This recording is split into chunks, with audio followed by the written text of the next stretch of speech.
Manufacturing Consent by Edward S. Herman, Noam Chomsky. Summary. From 4-Minute Books, written by Luke Rowley and read to you by Andy Mayes. One-sentence summary. Manufacturing consent reveals how the upper class controls and skews the news to get the masses to believe whatever serves them best. Favorite quote from the author.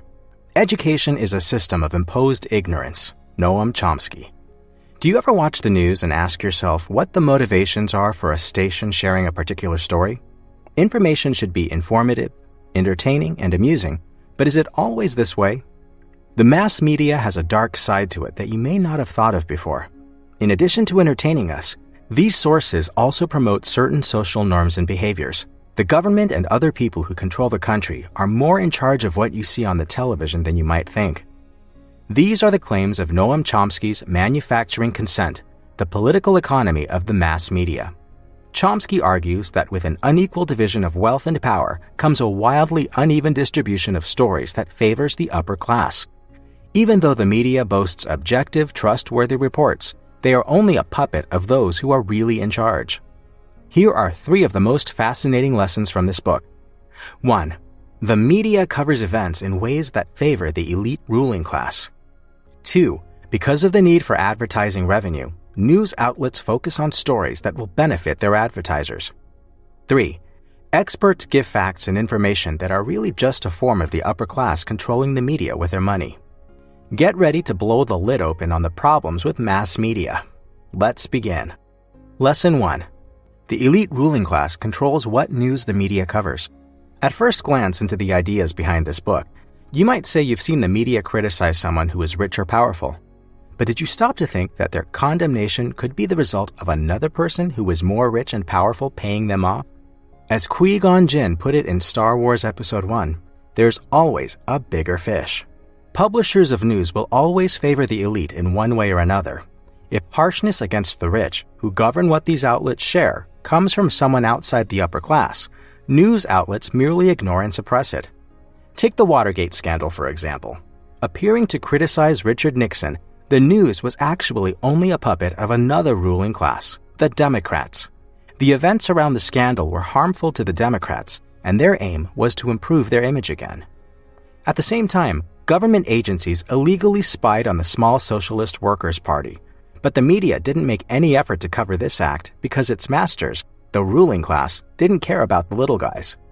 Political and financial incentives that benefit the elite govern what the news shares and what it keeps quiet. Many of these top earners and power wielders are big business owners. Their large corporations contribute a lot of material from media outlets, who rely on these companies heavily. Thus, the wealthy and powerful have a tight grip on what the media talk about and what they snuff out. Lesson 2. Advertiser interests govern what the news shares because of their payments to news stations.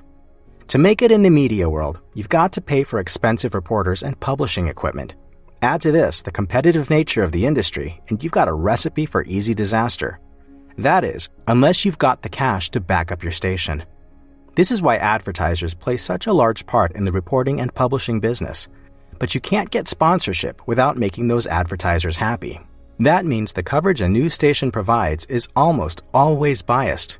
And who controls these advertisers? You guessed it, the rich and powerful. Consider for a moment what happened to one TV network in the United States who lost their advertising funding. The station aired a documentary on the malpractice of some international companies in third world countries. This upset their funder because it made big business look bad. Some programs even get wiped from the schedule because it messes with the buying mood of potential customers. More serious shows, like documentaries and dramas, are shadowed by lighter entertainment like sitcoms to help drive sales. The end interest of these corporation owners and other bigwigs is to maximize sales. Thus, they adjust their advertisement payments in ways that help them target wealthier audiences that will buy more products and make them more money. Now, before we get into lesson number 3, I'd like to give a quick nod to Reading.fm, the amazing people behind the audio for this and all the other videos on our channel. Reading.fm is your personal blog radio, where you can listen to your favorite articles and essays from around the web, narrated by real, human professional voiceover artists.